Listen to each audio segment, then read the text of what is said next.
Assalamualaikum warahmatullahi wabarakatuh. Perkenalkan, nama saya Novia Sapta Ramadhani dari Fakultas Tarbiyah dan Ilmu Keguruan Prodi PGMI, Pendidikan Guru Madrasah Ibtidaiyah dengan NIM 214101040017. Di sini saya akan menjelaskan mata kuliah Sosiologi Pendidikan dengan tema peran pendidikan dalam reproduksi sosial. Stay tune sampai akhir. Jangan lupa disimak ya.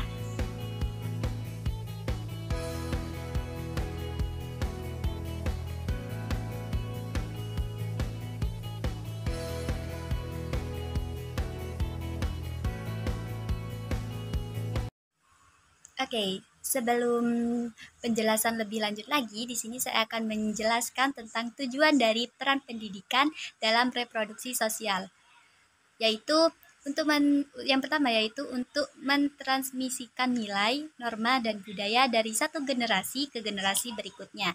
Pendidikan juga membantu memastikan bahwa struktur sosial dan hubungan kekuasaan yang ada dapat dilanjutkan dengan membentuk individu agar sesuai dengan ekspektasi sosial dan budaya yang berlaku. Selain itu, pendidikan juga berfungsi untuk mempersiapkan individu agar dapat berkontribusi secara produktif dalam masyarakat, memperkuat konsensus sosial, dan memastikan kesinambungan stabilitas sosial. Jadi, peran pendidikan itu sangat penting bagi reproduksi sosial, terutama pada masyarakat, karena di mana dalam masyarakat perlu sebuah pendidikan yang dimana untuk mempelajari tentang norma dan budaya dari leluhur-leluhur kita. Untuk pembahasan lebih lanjut, simak atau baca di atas ini ya.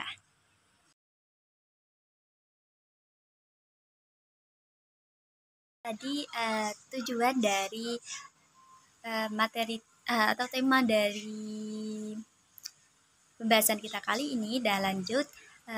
Sebelum ke pengertian dari tema, di sini saya akan menjelaskan pengertian sosiologi pendidikan terlebih dahulu. Sosiologi pendidikan adalah cabang sosiologi yang mempelajari bagaimana proses pendidikan mempengaruhi masyarakat dan individu, serta bagaimana faktor-faktor sosial mempengaruhi sistem pendidikan.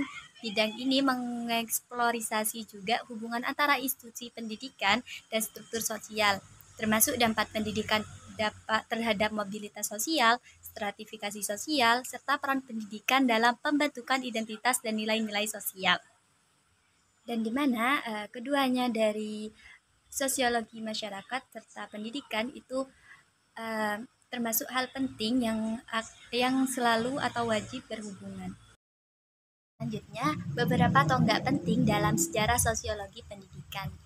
Yang pertama, sosiologi pendidikan sendiri sebagai disiplin ilmiah mulai berkembang pada akhir abad ke-19 dan awal abad ke-20. Perkembangan ini terkait erat dengan perubahan sosial dan revolusi industri yang mempengaruhi masyarakat barat, khususnya di Eropa dan Amerika Utara. Beberapa tonggak penting dalam sejarah sosiologi pendidikan adalah yang pertama yaitu Auguste Comte atau sosiologi pendidikan. Menurut Auguste Comte, seorang filsuf Perancis yang dikenal sebagai bapak sosiologi, dapat dipahami dalam kerangka pemikiran positivismenya. Comte percaya bahwa masyarakat berkembang melalui 3 tahap intelektual, yaitu tahap teologis, metafisik, dan positif. Dalam konteks pendidikan, pandangan Comte menekankan bahwa pendidikan harus membantu individu memahami dan menginternalisasi aturan serta norma sosial yang didasarkan pada ilmu pengetahuan dan observasi empiris. Comte melihat sebagai instrumen penting untuk membentuk pikiran dan moral individu sehingga mereka dapat berkontribusi secara positif terhadap masyarakat. Pendidikan menurut Comte sendiri harus bertujuan untuk menanamkan pemahaman ilmiah dan etika sosial yang kuat, yang akan mendorong perkembangan masyarakat ke arah yang lebih teratur dan stabil. Dalam pemikiran Comte, pendidikan juga berperan dalam mempromosikan solidaritas sosial dengan mengajarkan nilai-nilai yang menjaga kohesi sosial dan keteraturan dalam masyarakat. Oleh karena itu, sosiologi pendidikan menurut Auguste Comte sangat terkait dengan peran pendidikan dalam mengembangkan individu yang dapat berfungsi secara efektif dalam kerangka masyarakat yang positif dan ilmiah. Sebagai pelopor sosiologi, Comte mengembangkan teori-teori tentang bagaimana struktur sosial mempengaruhi individu dan sebaliknya, yang memberikan dasar awal bagi pemikiran sosiologis dalam pendidikan. Selanjutnya yaitu menurut Émile Durkheim. Émile Durkheim, seorang sosiologis Prancis terkemuka, memberikan kontribusi penting dalam memahami sosiologi pendidikan. Menurut Durkheim, pendidikan adalah institusi sosial yang berfungsi untuk mentransmisikan nilai-nilai dan norma-norma budaya dari suatu generasi ke generasi berikutnya. Dalam pandangan bukan hanya transfer pengetahuan akademik, tetapi juga mengenai pembentukan moralitas dan kohesi sosial. Um, ada poin utama tentang sosiologi pendidikan menurut Emil Durkheim, yaitu pendidikan sebagai alat integrasi sosial. Durkheim melihat pendidikan sebagai cara untuk menciptakan kesatuan sosial melalui pendidikan. Individu belajar nilai-nilai bersama yang penting untuk menjaga keteraturan sosial dan solidaritas.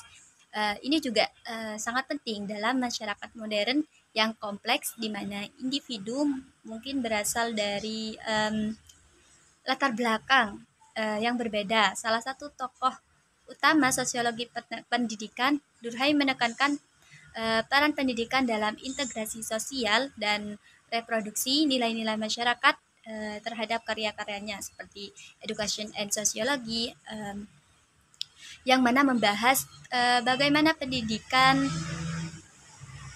berfungsi untuk mempertahankan kohesi sosial dan norma-norma kolektif. Selanjutnya yaitu menurut Max Weber. Max Weber, seorang sosiologi dan ahli ekonomi politik Jerman, dikenal karena kontribusinya yang besar dan teori sosiologi, terutama melalui konsep rasional. Selain konsep rasionalisasi, terdapat juga birokrasi dan etika Protestan. Dalam konteks sosiologi pendidikan, meskipun Weber tidak secara langsung menulis banyak tentang pendidikan, ide-idenya dapat diterapkan untuk memahami hubungan antara pendidikan dan juga masyarakat. Adalah beberapa konsep utama Weber yang relevan dalam sosiologi pendidikan. Rasionalisasi dalam pendidikan, Weber berpendapat bahwa masyarakat modern ditandai oleh proses rasionalisasi di mana tindakan sosial semakin didasarkan pada pertimbangan efisiensi, kalkulasi, dan aturan-aturan formal. Dalam pendidikan, hal ini tercermin dalam sistem pendidikan yang semakin birokratis, yang dimana penekanan pada standar ujian dan sertifikasi menjadi hal yang utama. Sekolah menjadi institusi yang sangat terstruktur dengan tujuan-tujuan yang jelas dan tujuan yang terukur. Meskipun lebih dikenal karena kontribusinya dalam sosiologi, ekonomi, dan agama. Weber juga mempengaruhi sosiologi pendidikan dengan penekanan pada hubungan antara pendidikan, status sosial, dan juga kekuasaan. Nah, selanjutnya yaitu menurut John Dewey. John Dewey adalah seseorang filsuf, psikologi, dan pendidikan Amerika yang dikenal sebagai salah satu tokoh penting dalam pendidikan progresif. Jadi pemikiran Dewey tentang pendidikan sangat mempengaruhi oleh pandangan pragmatisme dan teorinya tentang demokrasi, yang menekankan pentingnya pengalaman, interaksi sosial, dan pemikiran kritis dalam proses pembelajaran. Nah, beberapa gagasan utama John Dewey mengenai pendidikan, salah satunya yaitu pendidikan sebagai proses kehidupan. Jadi Dewey berpendapat bahwa pendidikan tidak hanya persiapan untuk di masa depan, tetapi adalah bagian integral dari kehidupan itu sendiri. Nah, jadi bagi DW itu belajar itu harus relevan dengan pengalaman sehari-hari siswa, dan sekolah harus menjadi tempat di mana siswa mengalami situasi kehidupan nyata. Jadi seorang filsuf dan pendidikan, Dewe berfokus pada pendidikan progresif, yang mana melihat pendidikan sebagai sarana untuk mempromosikan demokrasi dan partisipasi sosial. Nah, selanjutnya yaitu menurut Pierre Bourdieu. Pada abad ke-20, Bourdieu itu mengembangkan teori-teori tentang modal sosial, budaya, dan ekonomi, serta bagian pendidikan yang berperan dalam reproduksi struktur sosial dan stratifikasi sosial. Jadi, di mana sosiologi dari kesimpulan di atas lah, sosiologi pendidikan telah berkembang dengan mengintegrasikan berbagai pendekatan dan teori untuk memahami bagaimana pendidikan mempengaruhi dan dipengaruhi oleh struktur sosial yang lebih besar. Jadi itu tadi ulasan singkat tentang pengertian sosiologi pendidikan. Kita lanjut ke materi atau tema kita, yaitu peran pendidikan dalam reproduksi sosial.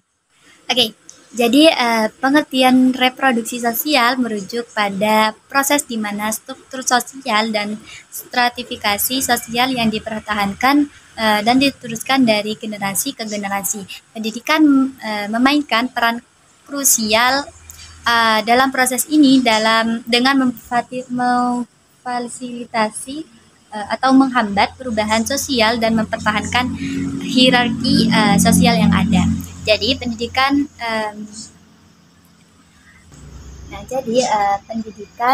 dapat memfasilitasi atau menghambat perubahan sosial dan mempertahankan hierarki sosial, yang mana kadang sosial itu berubah dari baik ke buruk. Nah, selanjutnya ada beberapa poin penting dalam tema yang kita angkat, yaitu peran pendidikan dalam reproduksi sosial. Yaitu yang pertama, pendidikan sebagai mekanisme reproduksi nilai dan norma. Jadi pendidikan menyampaikan nilai-nilai dan norma-norma masyarakat kepada generasi berikutnya. Sekolah juga harus mengajarkan tentang budaya, etika, dan juga perilaku sosial yang diharapkan dari anggota masyarakat. Contoh pada kurikulum yang mencakup sejarah etika, dan juga budaya lokal, juga membantu identitas sosial dan membantu individu memahami peran mereka dalam bermasyarakat. Yang nantinya mereka itu seperti apa berada di sebuah masyarakat atau lingkungan masyarakat. Selanjutnya yaitu pendidikan dan mobilitas sosial. Jadi pendidikan dapat berfungsi sebagai alat untuk mobilitas sosial, yang dimana individu dari latar belakang sosial yang kurang beruntung dapat memperoleh keterampilan dan pengetahuan untuk meningkatkan posisi sosial mereka. Contohnya beasiswa dan program pendidikan yang ditargetkan untuk kelompok kurang beruntung dapat membantu dalam mobilitas sosial. Tapi juga seringkali akses ke pendidikan berkualitas tetap tidak merata. Jadi memperkuat stratifikasi sosial yang ada itu juga cukup penting. Yang ketiga yaitu pendidikan dan reproduksi stratifikasi sosial. Jadi, di mana sistem pendidikan seringkali mencerminkan dan memperkuat stratifikasi sosial yang ada dengan menyediakan sumber daya yang berbeda untuk berbagai kelompok sosial. Contohnya, sekolah-sekolah di daerah kayak yang berada kaya sudah memiliki fasilitas dan kualitas pendidikan lebih dibandingkan di daerah miskin atau di daerah yang terpencil, memperkuat kesenjangan sosial dan ekonomi. Selanjutnya itu pendidikan penguasa modal.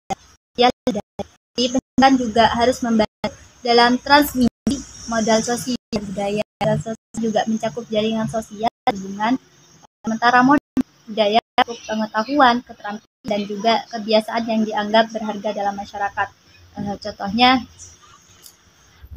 pengalaman pendidikan yang diperoleh di sekolah elit seringkali memberikan akses ke jaringan sosial yang mempengaruhi peluang pekerjaan dan juga posisi sosial di masa depan. Yang terakhir yaitu pendidikan sebagai instrumen integrasi sosial. Jadi pendidikan berfungsi untuk mengintegrasikan individu ke dalam struktur sosial yang ada dan juga mempromosikan kohesi sosial. Seperti contoh kurikulum pendidikan nasional yang mencakup bahasa, sejarah, dan nilai-nilai bersama juga membantu membangun identitas nasional dan juga harusnya itu mempromosikan rasa persatuan di antara warga negara. Jadi kesimpulannya, pendidikan memiliki peran ganda dalam reproduksi sosial. Jadi sebagai alat untuk mempertahankan struktur sosial yang ada dan sebagai sarana untuk potensinya perubahan sosial dengan yaitu memahami bagaimana pendidikan berfungsi dalam konteks ini. Kita dapat juga mengidentifikasi cara-cara untuk meningkatkan akses dan kesetaraan dalam sistem pendidikan seperti yang tadi dijelaskan bahwa tidak masih belum setara